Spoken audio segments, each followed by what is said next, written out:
Muli po isang masigabong palakpakan para sa ating Panginoon. Bagamat hindi po ako ang facilitator sa araw na ito, subalit ang takda ng ating Panginoon ay walang makatatarok na kahit na isa. Amen po ba? Kaya sa kabilaman po ng aking damit ay may dumi, hindi po ito hadlang upang pangasiwaan ang pagbabahaginan sa araw na ito. Amen po ba? Sapagkat hindi naman po yung damit ko ang magsasalita. Yung bibig ko po ang magsasalita. Amen po ba? Kaya isa lamang po ang nais ipakahulugan o ibigyan ng paliwanag sa atin ng ating Panginoon. Kapag tinawagan ka niya upang ipagsigawan ang kadakilaan niya, anuman ang nasa katawan mo at anuman ang uri ng kasuotan mo, basta't hindi lamang ito magiging masama sa pananaw niya, ipagsigawan mo pa rin at tupdin ang kalooban niya. Palakpakan po natin ang ating Panginoon. Sino po yung mga ngayon lang po nakatungo sa ating dambana? Yung ngayon lang po talaga. Taga saan po kayo? San Rafael. Maligayang pagdating po sa dambana ng ating Panginoon. Kayo po. Mapaniki, so Kapampangan kayo po, maya paabak po at malugod po kayong tatanggapan Kenny, king dambana ng apong Ginoo. Kaya sino pa po yung mga luma?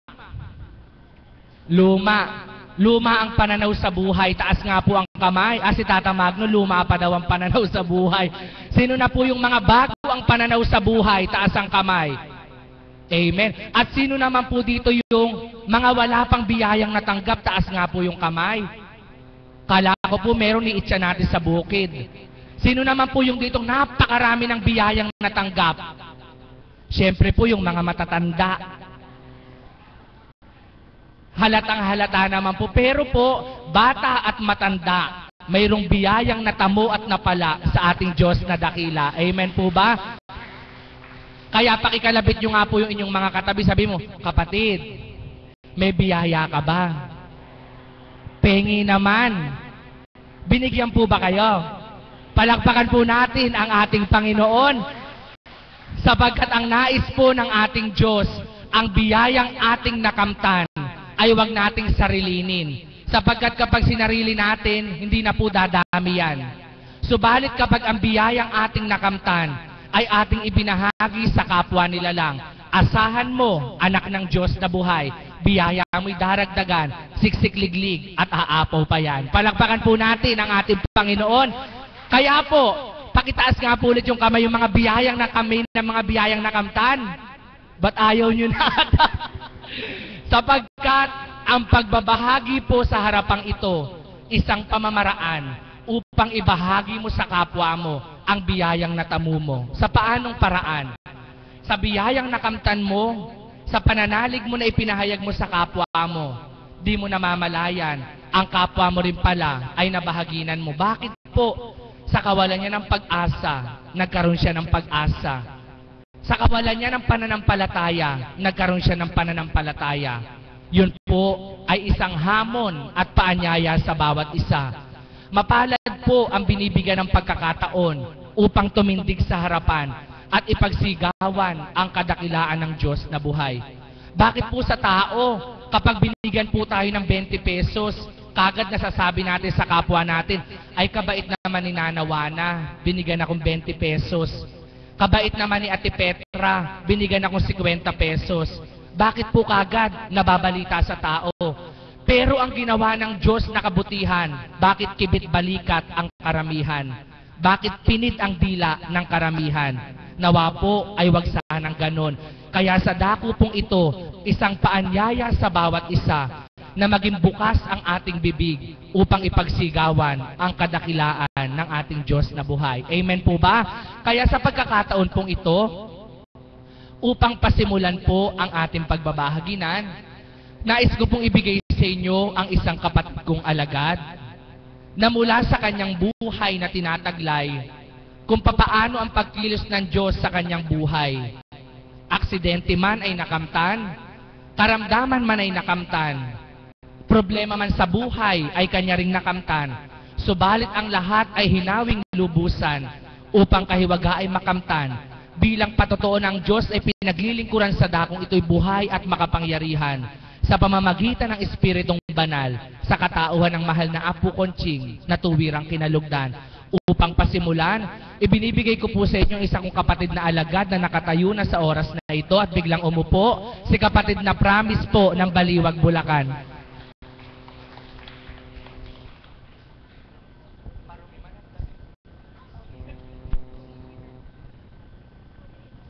Purihin ang Diyos. Palakpakan nga po natin ang Diyos na buhay.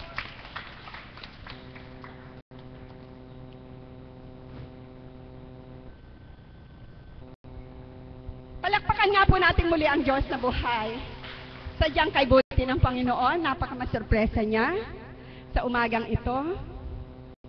Bagamat ako ay natulog na batbat ng lumbay ang aking puso, subalit ginising naman niya ako na puspos ng pag-asa, puspos ng gaangang kalooban. May liwanag na sa silayan. Ang biyaya ay nakalaan. Amen po ba doon? Amen. I'm so blessed. Alam niyo po, totoo po ang tinura ng kapatid na Berhel. Sapagkat, bakit nga po ang hindi ako blessed?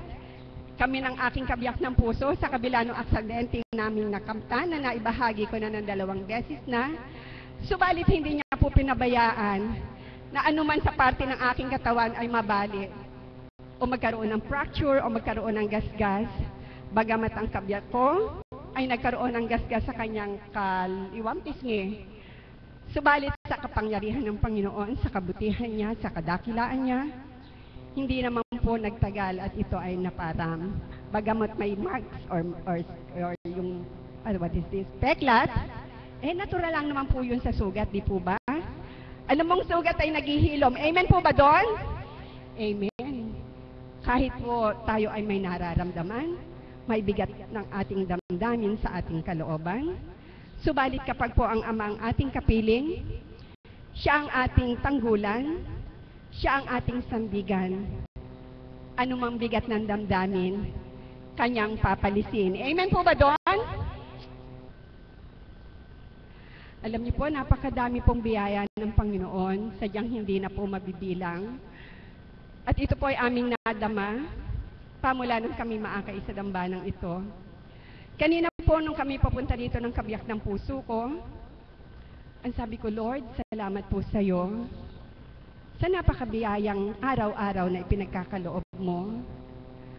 Bagamat hindi na iiwasan ang magkaroon ng kawalan, salat man sa ibang bagay,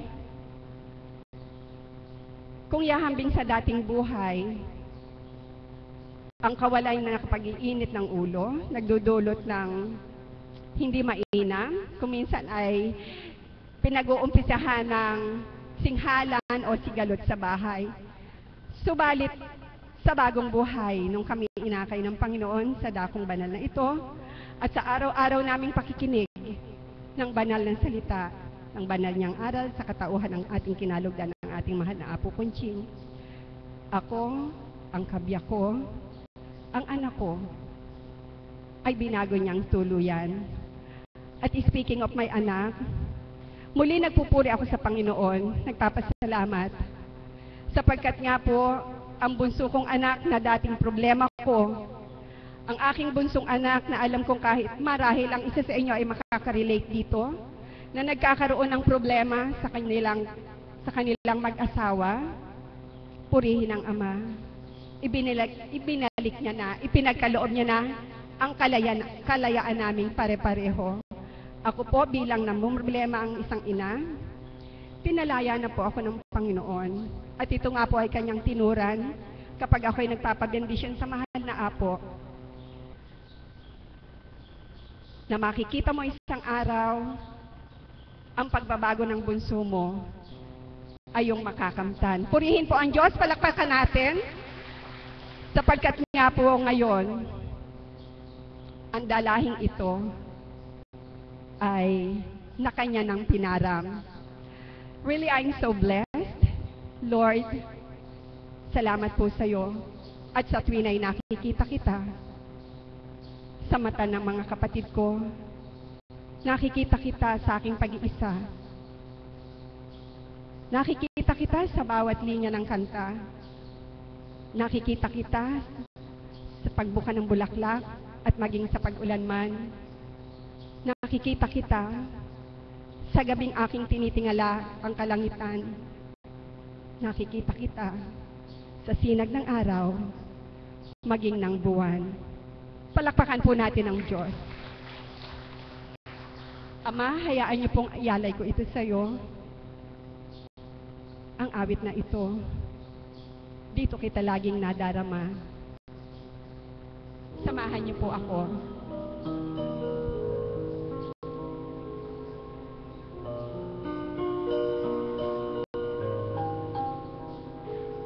I'm so blessed, my Lord, I can see you.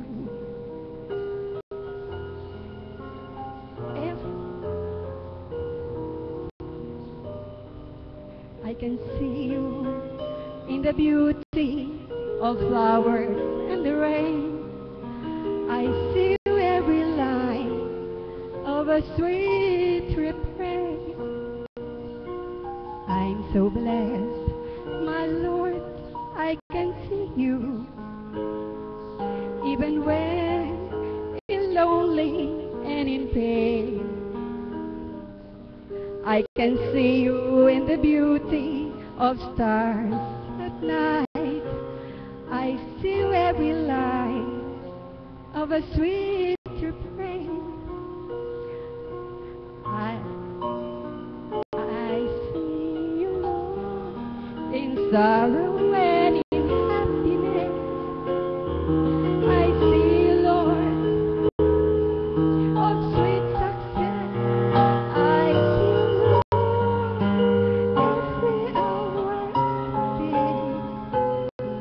I can see you, Lord, whenever I pray. I'm so blessed, my Lord, I can see you in a smile, oh baby, sweet and true. I see you in the eyes of my very best friend. I see you in this smile, will never end. I see you, Lord, in sorrow and in happiness. I see you, Lord, of sweet success. I see you, Lord, every hour of the day. I see you, Lord, whenever I pray. I see you, Lord, in sorrow and in happiness. I see you, Lord, of sweet success. I see you, Lord, every hour of the day. Yes, I see you, Lord, whenever I pray. Yes, I see you, Lord, whenever I pray.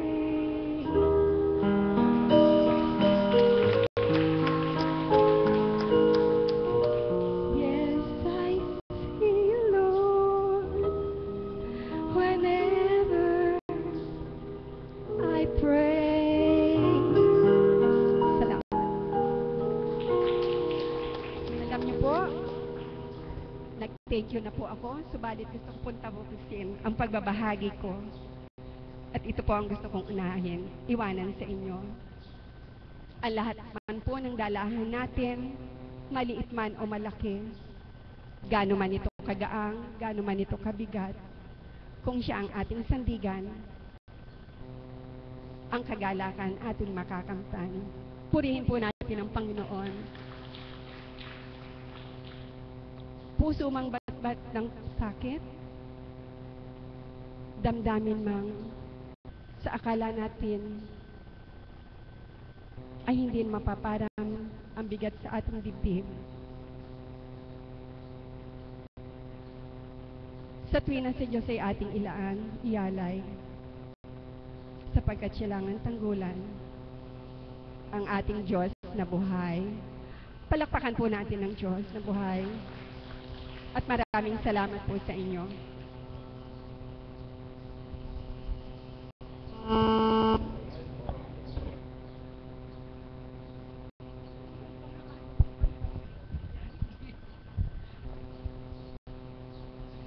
Maraming salamat po, mahal na kapatid. Sa lahat po ng mga kapatid na naririto, yung pong ating mga cellphones, paki-off po sapagkat nagpi-feedback po sa ating mga speakers.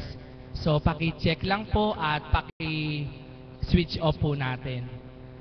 Okay po. Kung pinakinggan po natin ang pagbabahagi ng ating kapatid na promise, ang pinaka point po doon ay nakikita natin ang Diyos. Nakikita natin ang Diyos hindi lamang po doon sa mga pagkakataon ng kagalakan, kundi maging sa kalumbayan. Nakikita po natin ang ating Panginoon kung papaano siya kumikilos at gumagalaw upang doon ibigay sa atin ang kanyang kapangyarihan. Amen po ba? Palakpakan po natin ang ating Panginoon. Isang paalala po, bawal matulog. Baw. Bawal antukin. Baw. Bawal matulog. Baw. Palakpakan po natin ang ating Panginoon. Ngayon naman po, sa pangalawang magbabahagi, nais ko pong ibigay sa inyo ang isang tagasunod na pinadama po sa aking puso kung papaano po ang kanyang pananabik na makapagbahagi muli dito sa harapan. Siya po ay isang dalaga pa sa kasalukuyan na inukol po niya ang kanyang oras at panahon sa unang buhay kung papaano po mabigyan ng buhay ang kanyang mga pamangkin, ang kanyang mga kapatid. Subalit na siya tinawagan ng Diyos sa dakong ito, napakarami pong nabago sa kanyang buhay. At ngayong kitang-kita po, mula sa pagiging itsurang 60, ginawa po siya ng Diyos sa itsurang 40. Palakpakan po natin ang ating buhay na Diyos para po sa kapatid kong si Lucila de la Cruz.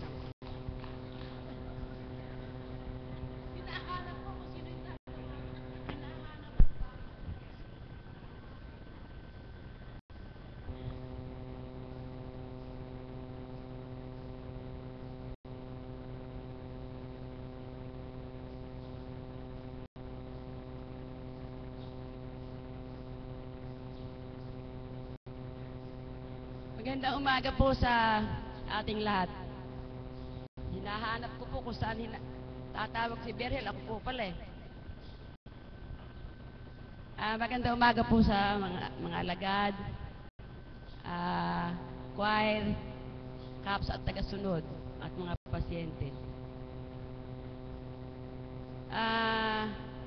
Ang maibabahagi ko po ay dudugtungan ko lang po yung ibinahagi ko noong isang linggo na humingi ako ng extension sa Panginoon na 5 taon. Hindi po niya ako pinagbigyan.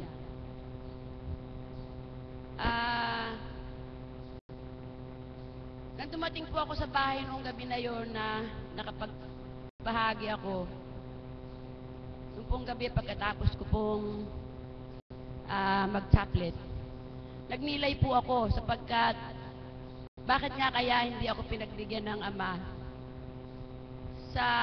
Nung maoperahan ako ng 1984 at 1988 sa Matriz, humingi nga po ako ng 5 taon lang po ako na mabuhay pa ako. Tuwa na ako. Nung pong ako ay nagnilay na sabi po sa akin, ipinasilay po sa akin ng Ama na, anak, paano kitang pagbibigyan ng 5 taon? Sa palagay mo kaya kung pinagbigyan kita ng 5 taon ng mga panahon na yon, nasaan ka kayang kaharian napunta? Sa aking kayang kaharian. Napag-isip-isip ko po sapagkat noong pong mga panahon na yon, ako nga po ay nasa mundo ng aking pag-iisip. Nasa akin ang puot, galit, hinanakit. At yung pa nga pong ako'y nagsusugal, naninigarilyo. Kung nga po palang ako'y kinuha ng Ama, eh hindi ako sa kanya mapupunta. Baka sakali sa kalaban. Kaya po napakabait po ng Ama, napaka mapagmahal po siya sa atin. Hindi niya po ako hinayaan na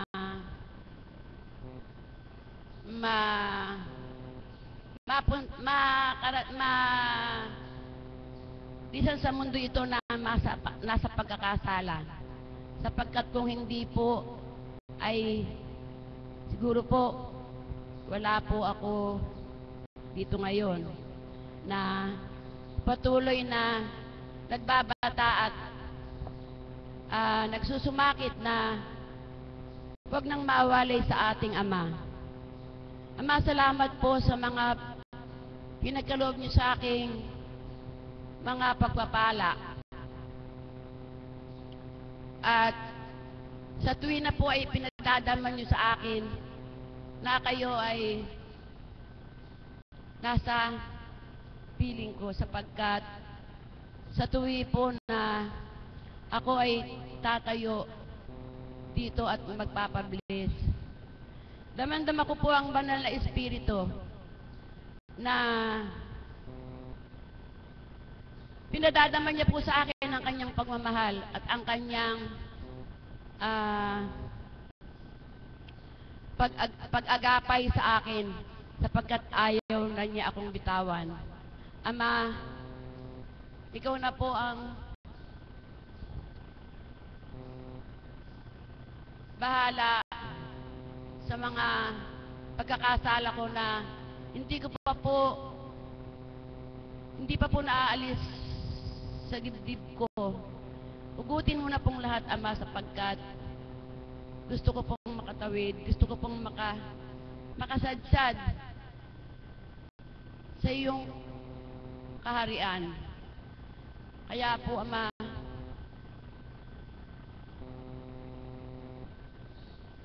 damayan mo po ako sa lahat ng oras, sapagkat hindi ko po sinasabi na ako ay puspos na. Marami pa po akong lumbay at sakit sa puso ko, ngunit ito po ay inyaalay ko sa iyong lahat. Ikaw na po ang bahala. Huwag mo na po akong pabayaang mawalay sa iyo. Damhin mo po ang aking taus-pusong pagdulog at pananalig na ako ay hindi mo napababayaan, Ama. Mga kapatid, sa akin pong pagbabata dito sa dambana, hindi ko po masasabing ako po ay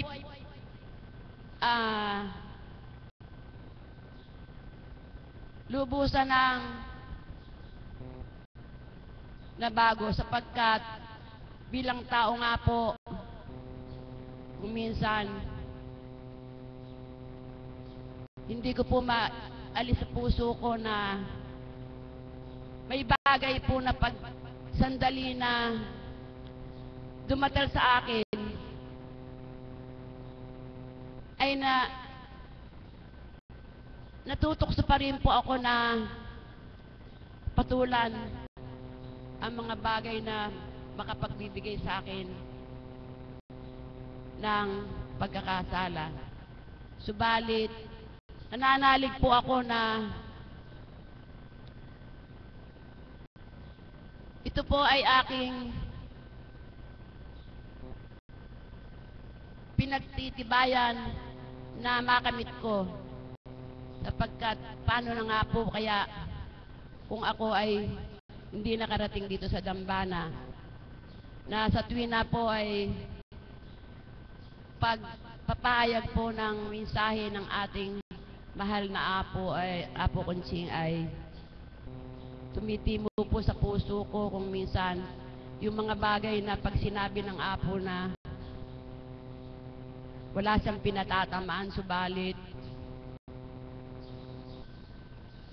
nadadama ko po na kailangan kong baguhin ang mga bagay na dapat ay tinataho ko pa sa ngayon. Kaya po, maraming salamat po at ako ay hindi pinababayaan ng Ama. Magandang umaga po ulit.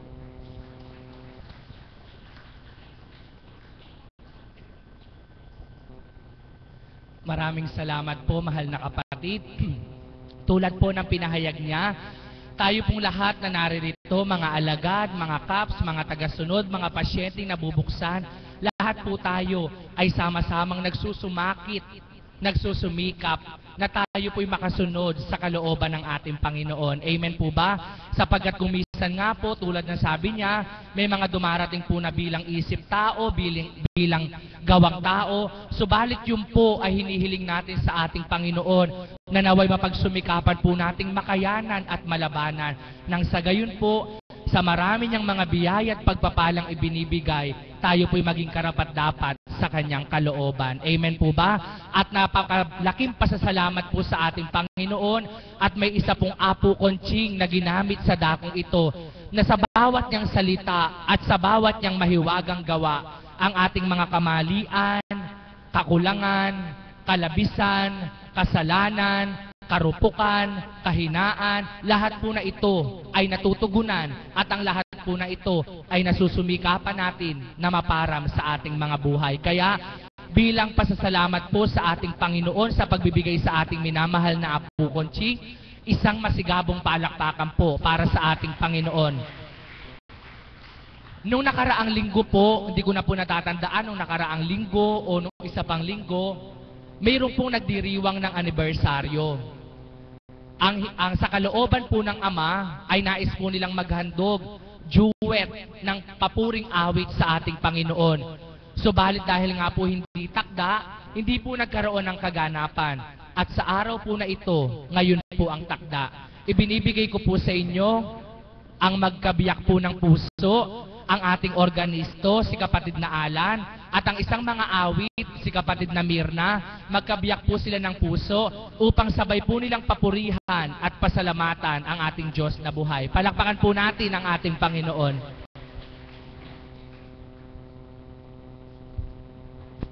Muli po, papuri sa iyo dakilang Ama sa kalooban mong ito na sa lumipas na dakilang araw kung saan kaming magkakapatid ay hinirang mo sa loob ng 9 na taon. Bagamat ang puso namin ay nagpupurit, nagpapasalamat sa iyo, di mo niloob na maawitan ka namin. Salamat po sa iyo, Ama. Muli nawa, malugod ka sa pag-aalay namin ng awitin ito. Maraming salamat po. At muli po, mga kapatid, kahit po kayo, makakasabay po kayo sa pag-awit.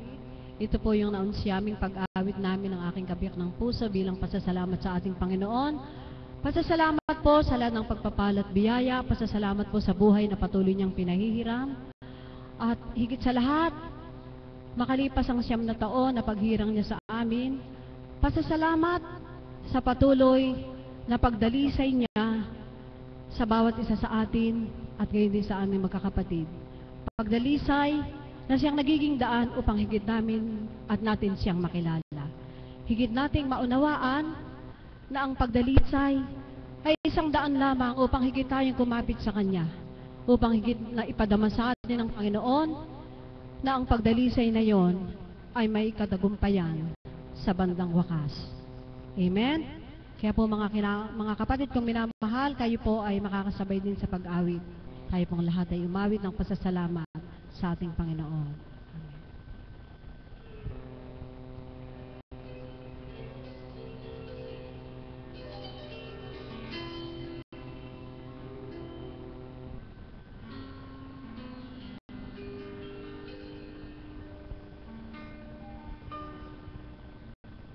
Salamat sa'yo, Panginoon.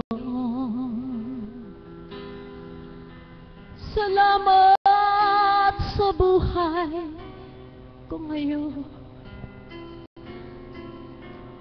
Kung hindi sa'yo ay walang matatamo sa mga pagsusumikap ko.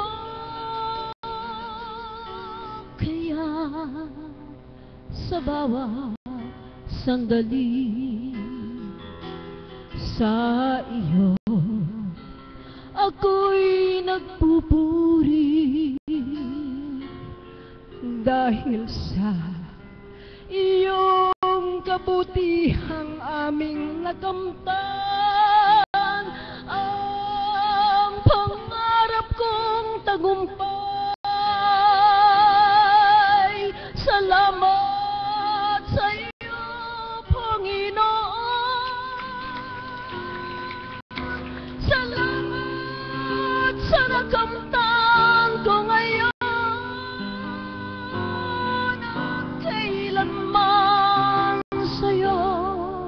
Ay hindi nabibitaw ang buhay kong ikaw ang siyang tanglaw.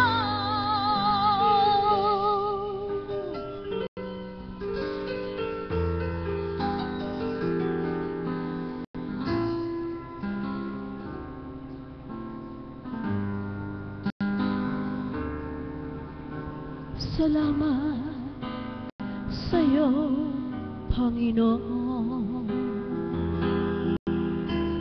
Salamat sa buhay ko ngayon.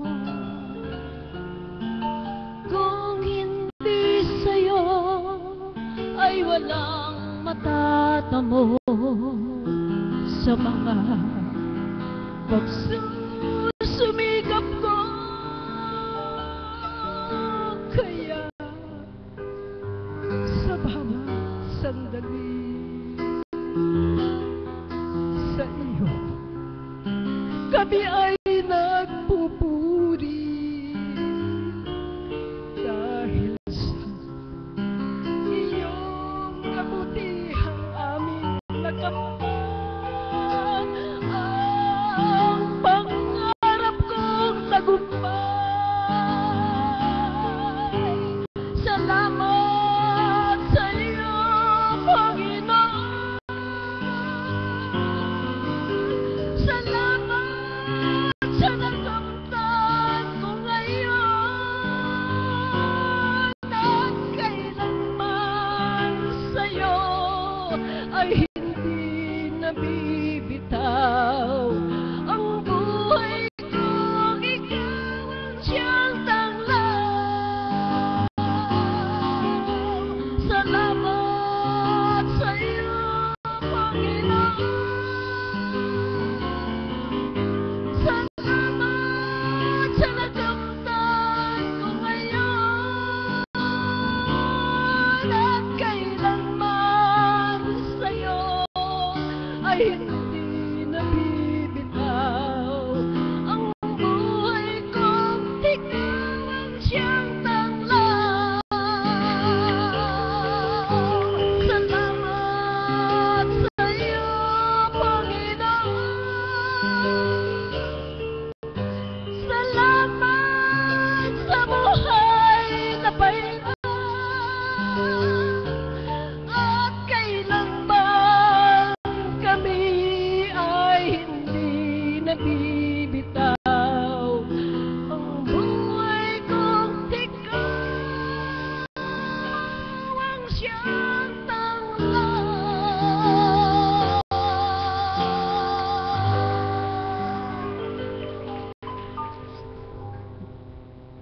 Maraming salamat po sa Ama.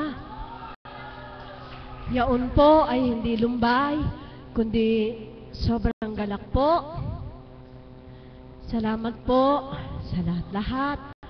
Sa buhay na patuloy pinahihiram, doon po sa more na yon ay nakapaloob na po lahat ng awitin. Sa ibang araw naman po, maraming salamat po sa inyo lahat.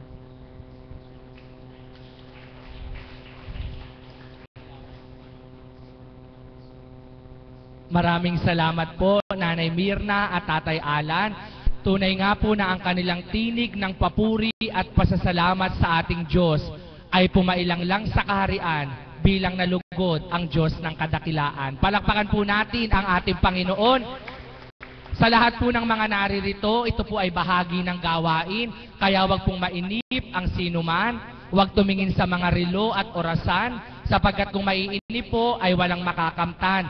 Subalit kung panatag ang kalooban, pinakikinggan ng bawat nagbabahagi sa harapan, taglay ang pananalig na matibay sa Diyos na buhay. Manalig po kayo na sa araw na ito, kahiwaga ay kakamtan nyo. Palakpakan po natin ang ating Panginoon, upang sa gayon po masabi nyo, kung naganap kay Petra ito, magaganap din sa akin, kung katulad niyang mananampalataya ako.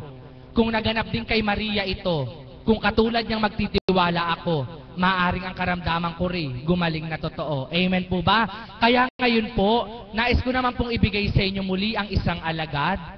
Nakabiyak po ng puso rin ng isang alagad, na kamakailan lamang po ay dumanas po ng pagdalisay. Subalit pinatunayan ng Diyos na sa kabila ng kanyang nakamtan na karamdaman, doon ang kanyang kabiyak ay may nasilungang isang kubong na turingan sa gitna ng bukid na kay init na taglay. Patotoo na ang Diyos na pinaglilingkuran, laging may nakahandang silungan upang ang karamdamay iparam at ang kapagalay magkaroon ng kaginawahan. Upang pasalamatan po ang Diyos sa biyayang nakamtan, nais ko pong tawagin ang kapatid na Munet upang magbahagi ng papurit parangal sa ating Diyos na buhay.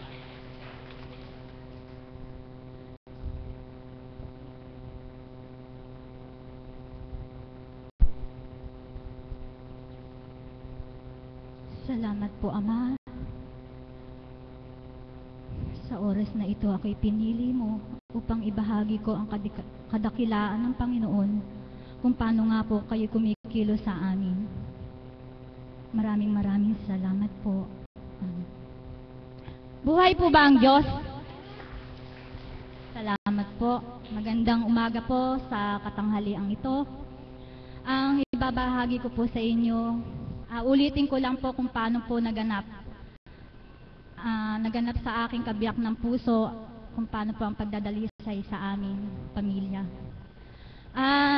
Nung po kasing gabing iyon, kinokontak ko po siya, tinatawagan ko po siya, hindi ko po siya makontak, tawag po ako ng tawag, ilang beses po ang kumokontak sa kanya, hindi ko po siya makontak. Nung pong mga siguro po, sa 7 o'clock, nawagan ko po uli siya. Ayun po, nakontak ko po siya. Sabi niya, nandun daw po siya sa gitna ng bukid at inalagaan daw po niya yung konting alagang pinagkaloob at pinahiram sa amin ng Panginoon.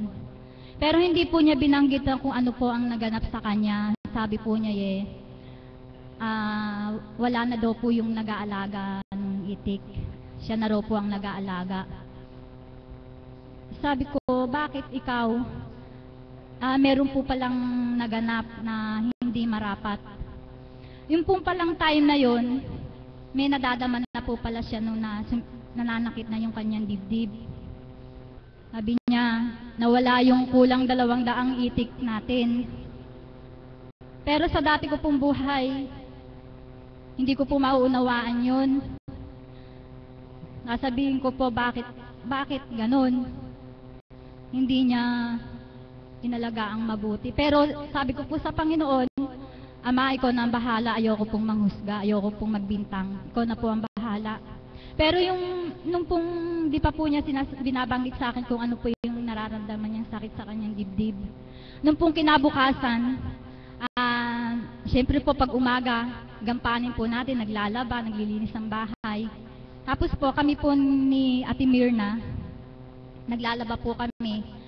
Nabanggit po niya sa akin yung pasyenteng inuwi niya po nung June 29 sa amin, kasama po ng kabiyak ng puso ko. May 2 beses na raw pong dinala sa albularyo, hindi naman daw po gumagaling. Ngayon po, sinama po ng kabiyak ng puso ko.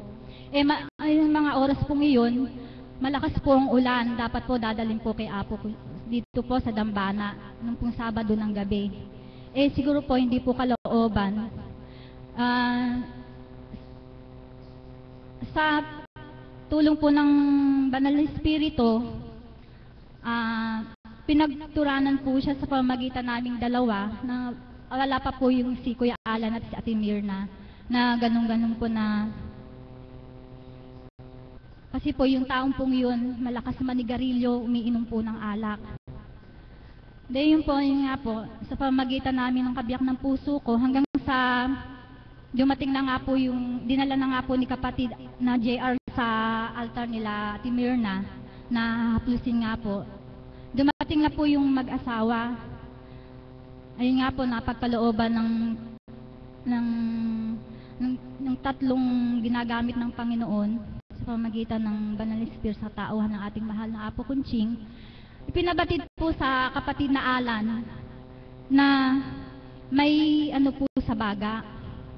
Inamin naman po nung kapatid namin na talagang napakalakas niyang manigarilyo, uminom, kasi po sa bukid po sila naninirahan. Nung pong kinabukasan, okay na po, naginawahan po yung pasyente. Umalis na po yung kabiyak ng puso ko at kasama na po, umuwi na po sila doon. Pero hindi pa po namin alam kung yung itik namin ay nawawala na yung iba. Yun po, sa kagustuhan pong gumaling ng kabiyak ng pasyente ng kabiyak ng puso ko, hiniling po sa ating Panginoon na sa kanya na lang yung inako niya yung karamdaman ng pasyenteng yun. Ayun po, nung pong nagkukwentuhan po kami, pinagkukwentuhan po namin yung pasyente na yun nga po, tinatanong nga po natin Mirna kung bang isinuko na niya yung paninigarilyo at umiinom pa yung alak. Sabi ko po, oo, sinabi niya, hintuan na niya. Purihin ng Ama, talagang spirit, yung palang sa mga oras na iyon, habang kami nagkukwentuhan, may nagaganap na po pala sa kabiyak ng puso ko. Ngayon po, tumawag po kay Kuya Alan. Binigay po sa akin yung cellphone. Ayun po, nung kinuha ko po, sabi niya, kapatid, mamayang tanghali, pasundo mo kay Mark. Sabi ko, bakit? Sumasakit yung dibdib ko, andito ako sa kubo, nakahiga. Alam niyo po, sabi sa akin nung, sige, sabi ko po ganun, pupuntahan ka namin dyan. Pupunta ako dun sa anak mo, pagpapaalam ko sa eskwelahan. Bilang asawa po, bilang nasa pagkatao, bilang tao, hindi mo rin po maiwasan yung magkaroon ka ng ng isipin na hindi maganda. Yung po bang mararamdaman mo yung lumbay kasi nagaganap sa kabiyak ng puso mo, wala siyang kasama, wala siyang karamay. Yung pong nung pong ako po ay pinagbihis na po ni Ate Mirna ng biyanan ko, sige na, pumunta ka na doon. Dumiretso na kayo. Pero wala naman po akong kaba. Wala po akong kabang nararamdaman. Alam ko ang Ama ang nakagabay sa kanya. At nung mga time po na yun, tumawag po ang Ate Mirna sa mahal na Apo. Idinulog po na sabi nga po ng mahal na Apo, huwag kayong mag-alala. Patnubayan kayo ng Ama. Ayun po, umalis na po ako, pero wala po ang kakaba-kaba. Nung paalis na po kami, nung nagbabiyahe na po kami ng anak ko, nung pong nasa Cabiao na kami, malapit na, siguro po mga 4 na baryo pa, bago po kami makarating dun sa bukid. Habang nagbabiyahe po kami, naramdaman ko po na may pumasok dun sa loob ng damit ko. Nung tiningnan ko po, alam niyo po, isang paru-parong puti na may parang dilaw. Ginanyan ko po, pero lumipad na siya. Pero umano po sa kaisipan ko na, anak, ipinabatid ko lang na walang nangyari sa kabiyak ng puso mo, okay na siya. Nakatayo na siya, kumikilos na siya. Hindi po buhay ang Diyos. Nung po dumating kami, nakita ko po, andun po siya nakatayo. Tapos po umupo siya. Nakakalakad po siya. Alam niyo po, sabi sa akin ng mga taga doon, nakita niyang puting-puti ng itsura ng asawa ko. Pero purihin ng Ama at hindi niya pinabayaan ang kabiyak ng puso ko. Alam niyo po, nung po dumating ako, yung pinasan ko ng maligam-gam na tubig, yung buong katawan niya, hanggang sa nabihisan po, umalis na kami. Umuwi po kami ng payapa, na wala pong anumang kapahamakan. At nung nga pong alam niyo po, hindi ko na po inintindi yung kung ano po nawala sa amin. Ang sabi ko nga po sa Ama, nanalangin ako, Ama, di bali pong mawala ang itik na pinahiram at pinagkaloob sa amin. Ang mahalaga po, huwag po kayong lumisan sa amin. Sabi ko po gano'n sa kanya. Kaya po nagpupurit, nagpapasalamat po ako sa Panginoon at mga pagdadalisay sa amin na sabi nga po ng Banal Espiritu sa katauhan ng ating mahal na Apo Kunching. Alam niyo po, nararanasan namin na walang ulam, pero hindi po ako nagpapaawa. Pero sa tulong ng mga anghel, ginagamit ang kapatid mo, ang nasa paligid mo, ang pamilya mo, ginagamit ng Ama. Para makikita mo na lang may nagbibigay sa amin ng pagkain, nakakapasok ang mga anak namin na sa kalooban ng Ama. Na sa pagdadalisay sa amin, totoo po yun, wala pong iniitlog ang aming itik, pero sa purihin ng Ama, sa kalooban niya, nakakapasok po ang aming mga anak, at nagaan po ang aming pakiramdam, nakakatalima kami sa dakong ito, ng may galak at kapayapaan. Alam niyo po, talaga pong purihin ng Ama, nagkakaroon na po kami ng banding ng bawat isa, ng kabiyak ng puso ko, masaya po kami kahit po nagkakaroon kami ng pagdadalisay, pero po sinusubukan lang po kami ng Ama. Pero maraming salamat po at hindi po kami napapanghinaan at patuloy po kaming tumatalima at naglilingkod sa dakong ito. Kaya po walang hanggang pasasalamat ang binabalik ko po sa ngayon lang po at magandang umaga. Maraming salamat po, mahal na kapatid, sa kaganapang pinahintulutan, lalo lamang pong pinagtibay ang kanilang pagmamahalan at pagtitiwala sa Diyos na pinaglilingkuran, sapagkat sa atin pong lahat, isa lamang pong pagbibigay paalala at pagpapaalam sa bawat isa. Ang naghahari po, ang nag-alay po, at ang nanggagamot po sa dakong ito ay hindi isang albularyo, hindi isang mediko o hindi isang ordinaryong tao, kundi ang nanggagamot po sa dakong ito ay taong kinalugdan, pinilit hinirang, pinagkalooban at nilukuban ng Espiritong Banal upang sa bawat niyang salita at gawa, ang hiwaga ng Diyos na dakila ay masilayan ng madla. Kaya po, sa bawat isa na may pananalig at pananampalataya, sa kabilaman po ng maraming pinagdaraanan, patuloy niyo pong isulong at patuloy nating isulong ang ating pagsusumikap na manampalataya sa ating Diyos, at makikita po natin ang kanyang malayang pagkilos sa pamamagitan ng kanyang Espiritu sa katauhan ng ating mahal na Apo Kunching, manalig at angkinin at sa atin ang ating hinihiling. Inaanyayahan ko na po ang lahat na